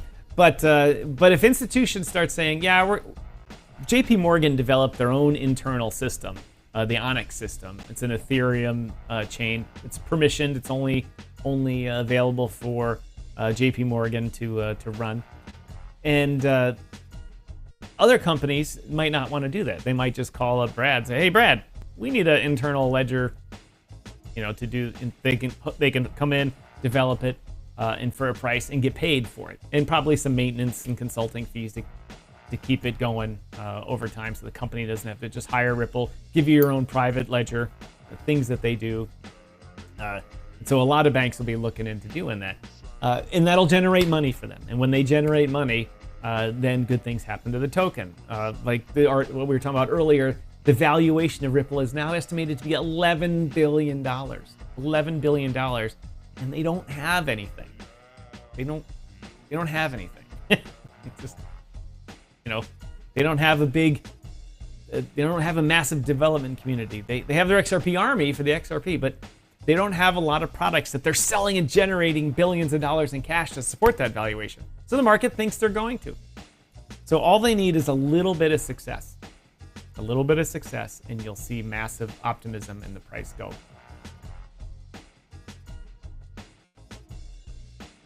Oh, right. Sorry, Mike, I forgot about that. Mike has a new collection of NFTs out for military finance called Red Friday on worldnftmarketplace.com. Only 0.5 BSC each. All one of one pieces of art. Only 49 left. As many of you viewers, hopefully some of you new viewers, if you get to know Crypto Mike, he tries to raise a lot of money for wounded warriors, or veterans of war, that type of stuff. It's a cause célèbre of his, and it's a good one. So we're happy to help promote that. You can find links to that in the DYOR Media Telegram room for sure. So go there and go on over to Mike's NFTs, or just go directly to www.worldnftmarketplace.com.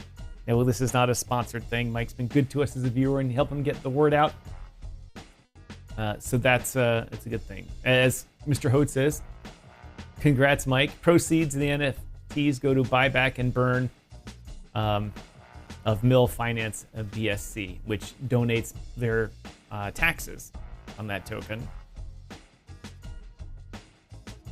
to the cause. So anyway, now the next segment of this, while we're waiting for Pedro to come back, is what do we got on the thing here? Trump opened to NVIDIA selling scaled back Blackwell chip to China. We don't want to talk about chips right now. Anyway, what am I? What is Bitcoin doing? It's smoked right now. Anyway, I've been in a Bitcoin trade that was positive until about 20 minutes ago. And then it started, Bitcoin reversed. We had a what's called a money printer situation from a trading setup that I get from Crypto Lifers group, in which a sell-off during the morning session and a liquidity sweep eventually leads to a reversal. And there's some Fibonacci's involved with it, meaning that the sell-off comes, reverses directions, and then it sells off back down to the 786 Fibonacci, and then over the course of the rest of the day, then accelerates into a winning position. And that was working out exactly according to plan. There must have been some news I missed 20 minutes ago, or longer than that, in which it caused the market to tank and blow out my setup. And I'm about to get stopped out of it. So not all the trade setups work. I'm in another one. I'm short on I like to short these kind of crappy coins that get put on futures markets. The current one is, where did it go?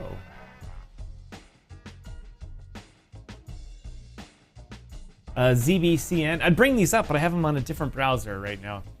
ZBCN has been traded on futures markets now for a while, and it's been absolutely tanking over the past couple of days. As most of these, if you pay attention to the futures markets, a lot of the exchanges like to list. They want to get ahead of each other by listing tokens faster than the next guy. And some tokens get listed too early in their life, and the futures markets kind of help blow them out a little bit because people see the big run up in price, and then they short it, and then when these tokens take their first initial dip, it just causes the destruction of the price, and that's going on with ZBCN right now. I've got a small short on, making $30, offsetting the $60 I am now down in Bitcoin. Wow, it's up $90. It's getting close to my take 60 to 70% range. And something happened in the news, which just dropped the Bitcoin, as they say. Not so happy about that. Let me go back to the comments. Crypto Mike here says, yeah, and you usually don't see links in these things, but Crypto Mike is a moderator for this channel here, so he can put links, and you can be certain that Crypto Mike's links are good for that. All right, we need to see the past 1, 2, 3, 4, 5, 6, 7 candles on Bitcoin have, in the 15-minute chart, have been negative without a green one. Well, okay, there's one green one in there, but it was a nothing burger, as they say. And that's not right. That's not right at all. We're going to need to see this take a small reversal here, so Tom doesn't get stopped out here any minute. A direct link to the collection, Mike says. There you go. Make it nice and simple.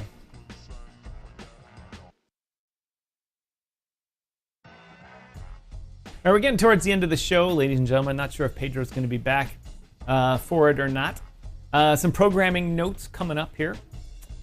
Tomorrow, I'm going to Can you hear me?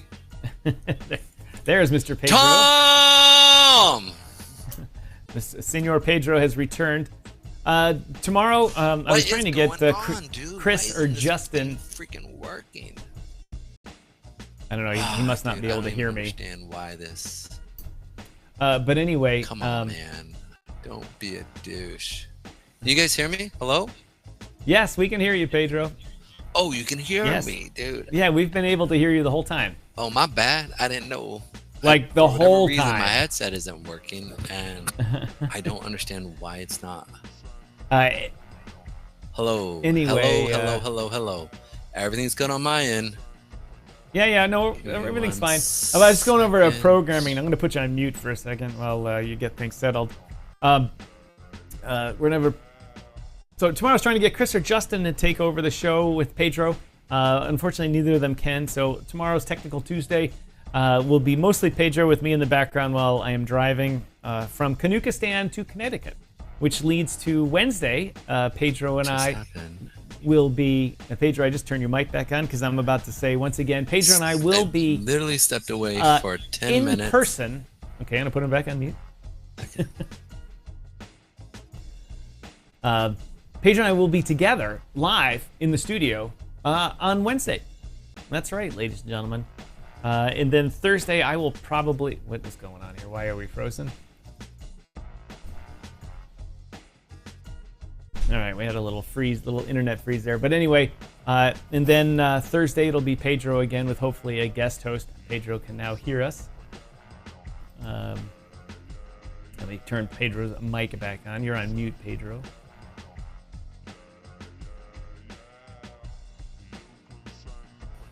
Anyway, yeah, Pedro, there you are. We got you. And so for programming notes, we'll be here all week, but Tuesday it'll be Pedro mostly by himself with Technical Tuesday. Wednesday we'll be live in the New England headquarters of DYOR Live. And then on Thursday, I'm trying to get a guest host for Pedro to handle Thursday's duties. So it should be an interesting week here. Not only in trading, but also for the show. Pedro, we had a record turnout today for the show, and record earnings on ad reading, which is amazing. I got to give it out to all of our people out there. They're sharing our stuff, and we appreciate every one of you guys, every one of you that are watching us. Look, please hit the like, subscribe button. That helps us out immensely. And then just come in, hit the little followership, and that does help us out. That shows the algorithm that we're doing a good job. So thank you so much for coming in today. And please ask questions. If you want me to go look at a chart, if there's a crypto that you're thinking about, and you're new to crypto, please come ask us those questions, and we'd love to actually interact with you. Tom, can you hear me? That's right, ladies and gentlemen. We can hear you. You've been live the whole time. Okay. Can you hear Pedro? For whatever reason, you just keep going in and out. I can't hear. Can you guys hear me? Let me know. Give us a thumbs up, or give us a I hate it when this starts doing that. I don't know is my internet getting weak? Is that what it is? Let me check, Pedro. It looks like it looks like your internet is for your camera, not your screen share. But anyway, all right. Oh, Cool. I think people are a couple of seconds behind here. I'm not sure so we'll find out. The Crypto Mike will let us know if your voice is coming in and out. Anyway, but Pedro, we are coming to the end of the show here. I was giving everyone a programming note of what's coming up in the next couple of days. Oh, and Bitcoin reversed on me right in the middle of a decent trade while we're on the show, and I wasn't paying attention to it, and then it's about to stop me out. Narg. All right, let's check this out here real quick and see what. Was there some news during the show? What's going to be the main thing that I'm? No, probably not. What's the thing I always talk about that you should always be paying attention to? Volume. if you're in an area of supply, Yep. yes. And then also wicks. So one of the first things that I look at is the daily, right? And I'm always gauging, have we put in the daily up, down, wick, body, right? And so Right. you can see here that we didn't. And then in addition to that, right, can see here that they didn't really put a lot of wicks in this huge push up, no wicks on the hour.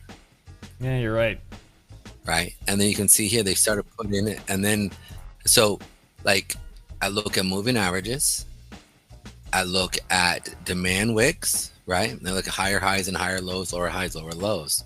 And you had two of them going your way, but we saw volume dropping off, right? And then we saw an increase in seller pressure through the volume, right? Especially on here. And so you can sit there and say, all right, I'd expect a pullback down into an area where there's a bunch of wicks. And so right now we're seeing wicks come in here. There's wicks here. There are wicks down in here. But this big push up, so the false move to draw people in so that they could actually set up their sellers. You know, bring in the buyer. Yep. And so you can see that that's why we're seeing the sell off. And that's why I'm always so careful. Like I look at, you know, and then you could see here on the daily candle what's missing, right? We know what's missing. And so we saw a push up to come down. And then you look at your intraday timeframes and saying, is it showing true bullishness or is it showing weakness, right? And so you can see here during the actual American time period, look, you can see here they sold it off. Here's the 9:30. Here's your 9:30 push up, right? 8, or you have your 9, 10 o'clock. You don't really see an excessive amount of buyers in accordance to the pre-market. And so you can see here they saw a sell-off, pull back to sell off. We also have the 8 and the 20 cross sitting right there, indicating that it most likely wants to sell off. Now, you also have your 2 hours. So you have your liquidity pool right here. So you potentially could see a pullback, but most likely not. I'd expect it to come down a little bit further and to see it kind of come down. So if I'm looking at this, a decent amount of volume coming in.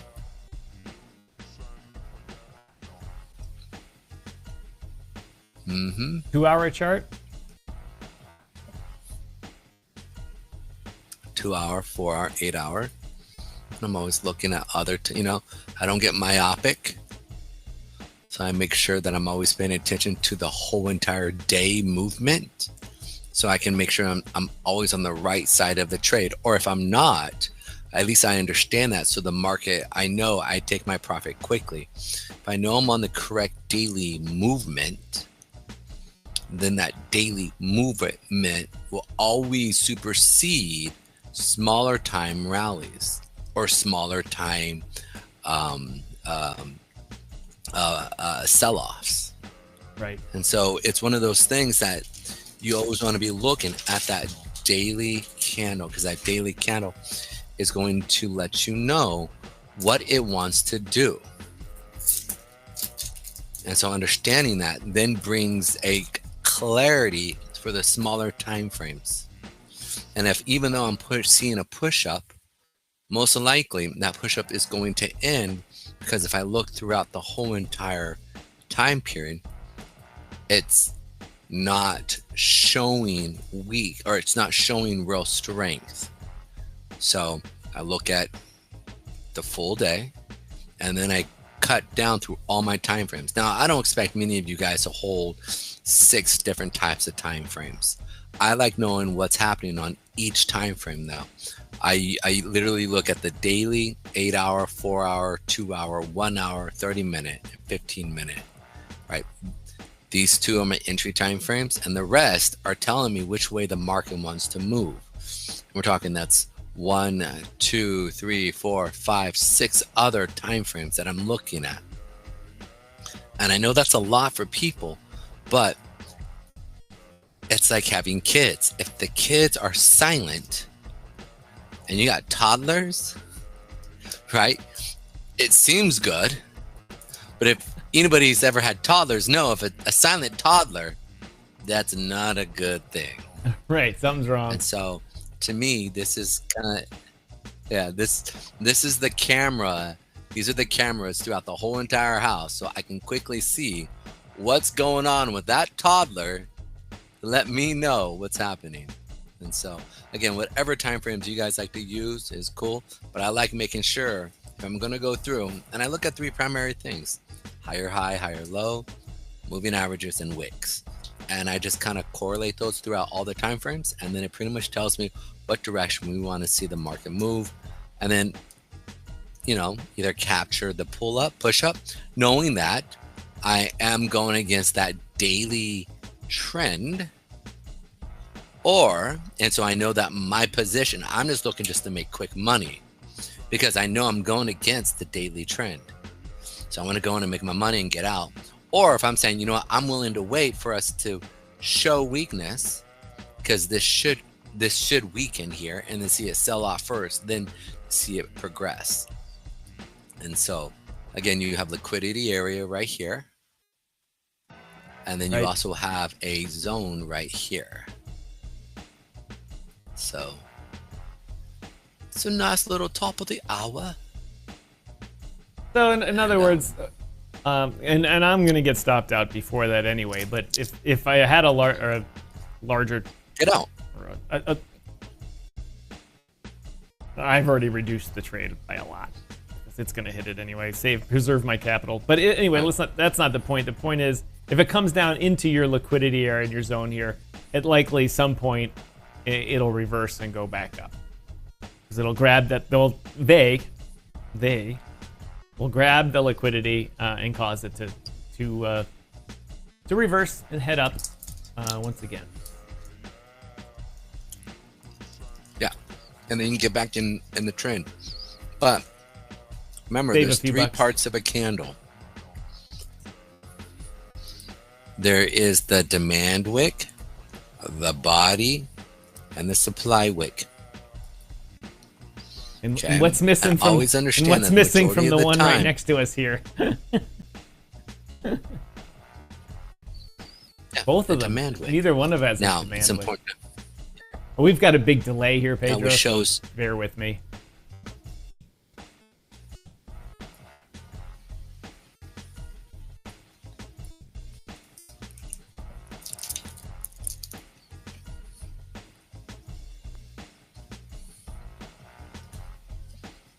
Not sure if that solved it or not. I just refreshed a page here, but we'll go with it. All right. Do you want me to count then? 1, 2, 3, 4, 5, 6. We're fine. Although I've disappeared now. Gotta love it. Gotta love it. You know, I've been trying to eat more protein in my system because, you know, I'm working on a lot more, and it's amazing how you feel when you eat. So I started doing these little, like, Vermont smoked and cured, like, with beef jerky sticks. Dude, my goodness, those are the bomb diggity. No doubt. I'm like, woo, feeling good. All right. Whoop, whoop. Okay, so you can see here now, we're starting to go negative for the day. Wow, look at that. Mm-hmm. And we went up first for the day. Yep. Mm-hmm. And we're most likely going to come and find some areas of liquidity. So if you guys are familiar with ICT trading, smart money principles, we know that there is a liquidity area right here down at this level. We also know there's and if you're interested with supply and demand, you have a lot of orders sitting down at these levels here, most likely coming down all the way to Sunday afternoon area. And so this whole entire area here to that 18,000, 17,900 area It's kind of like what I'm looking at. Because then if you look at 17,000 on the daily, at 17,000, it was the previous highs here. And it's kind of where it's sitting here. So anywhere between here and here, I would expect it to see it pull back into. And so you can continue. Now, mind you, we are hitting a liquidity point right now. Right? We just talked about this area being a liquidity area. So we've got quite a few areas you could play. But up at this level, as we were coming down, you knew it was going to come down. And most likely it's going to come back up during the week. Why? Because if you notice, there's no demand wicks here, right? We have no supply wicks. And because there's no supply wicks, that means there's not a lot of resistance, right? That's going to keep it down. So they're dropping it down first, right? At the beginning of the week. So they can put in, guess what? Ding, ding, ding, ding, ding. That weekly demand wick, right? They're going to come down, put it in, and then we'll see it go back up. We've got a lot of topsy-turvy economic reports coming out this week. So I think they're going to push it down. So that's why we talked about these lower levels here first, right? Seeing it pull back and then see it go up. But ultimately, I do expect this to go up, and it's going to be fun. So I think with the negative news that's going to correlate with the U.S. economy, I think we'll see a sell-off, and I think we'll see money go into crypto. And so we'll see what happens there, though. And we'll talk more about this on Technical Tuesday tomorrow, and it will be fun had by all. All right, ladies and gentlemen, that is the show for you today. We had a great show today. Thank you. Number of Rumble rants, which makes a big difference. Getting the word out. Everyone did their job and shared it out to a trading group or to their group of friends or somewhere, brought in some extra viewers. Thank you very much to everyone that does that. Thank you to Crypto Mike. Thank you to Mr. Hodes. Thank you to Chuck Jansen and all of our viewers today that helped drive this show into record territory. Thank you to Westwood One Sports for being our most prolific advertiser to date here and getting us up there. Our last one, Pedro, was $1.28. That was our highest one ever. Thank you, Jesus. There we go. Right, exactly. Thank you. I hope the guy that leads Westwood One's name is Jesus. Where is Jesus? I miss Jesus. Right, I know. He's been missing out. We're gonna have to drag him down. I know. Anyway, so let me let's switch out the music here today to get to go out with a little bang, as they say.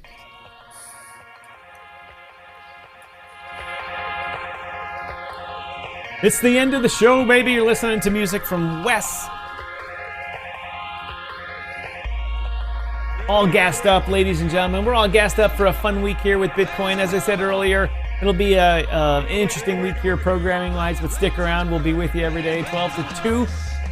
Tomorrow, Pedro with Technical Tuesday. Wednesday, Pedro and I together in the studio. Won't have any technical difficulties with that at all, I'm sure. But anyway, ladies and gentlemen, my name is Tom, otherwise known as Striking in the digital media world. The man in the box next to me is Pedro Garcia, the crypto chart analyst. We're both so happy to have brought this great show to you today. Make sure you join us tomorrow, so be there.